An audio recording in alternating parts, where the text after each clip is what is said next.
Next segment tonight, President Trump reacting to the General Flynn situation in a joint news conference with Israeli Prime Minister Netanyahu. From intelligence, papers are being leaked, things are being leaked.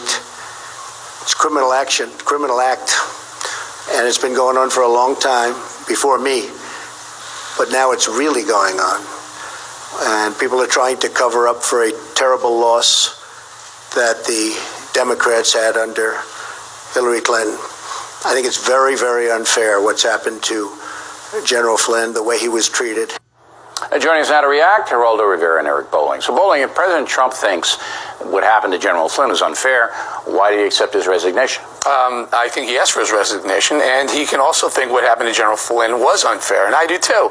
Look, I think General Flynn was asked to resign. If you're the president and you feel a general who's a patriot, a distinguished man, who really served his country well, is treated unfair, then why do you boot him out? He said treated unfairly by the press. Yeah. Of course you can be treated. Why wouldn't you just stand behind him? As he said, as Trump said, or as spokesman Spicer said, there was an eroding trust factor with General Flynn, and that was likely because of Vice President Pence.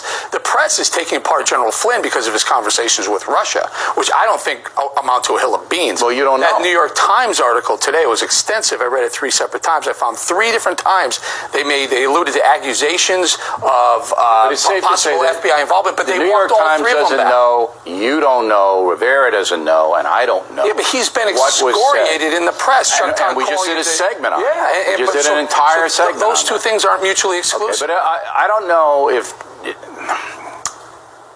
if he's being treated unfairly, and you were the president, Rivera, oh my God, would you have accepted? I'd be in less of a jam than our friend President Trump is right now. I think a couple of things. I think, number one, to complain, if you did not complain about hacks and leaks when they were damaging to Hillary Clinton, you have no moral right to complain about the hacks and leaks that took down General Flynn, and there will be others. Secondly, you have a situation here. People have to get their arms around what this is. There are now between 4 and 9 internal sources saying that there were 4 people in the Trump campaign and then his transition team who were in, quote, repeated and constant communication with Russian intelligence, meaning the KGB. But that doesn't matter. To alter the election of the United States, it doesn't, Bill. You don't know what that the only man this goes to the very essence. See, look, you're doing something un-American. You're convicting. I resent that. They have I the deeply presumption resent that. of innocence. They definitely do. And you're not giving it to them. You heard from Bob Woodward, you heard from Thomas Friedman, and now you're hearing it from me. You're using anonymous sources with no factual backup. When you have 9 sources, wait a minute, you're taking that from whom? From whom? Where do they see the 9 sources? Yeah, the Washington Post, Bob Woodward's newspaper. There are no names on them. Now we need names, but for Hillary Clinton to destroy her candidacy, Hillary Clinton, you don't need names for Hillary Clinton's destruction. Okay, look, but now suddenly to show... You're not giving the presumption of innocence. This is an extraordinary thing that just happened. That this was... What's this? What is it? You have a presidential campaign in communication with our arch enemy, the Russians. Who in the campaign? You called Putin a killer. You busted the president's chops and said, how can you be friends with a killer? Because Vladimir we have Putin. the facts to back so now that up. You have the Trump campaign having a conversation with Vladimir Putin. Who in the Trump campaign? As you sit there tonight, Who? Do you believe that there was no communication between the Trump campaign? You now have the recording.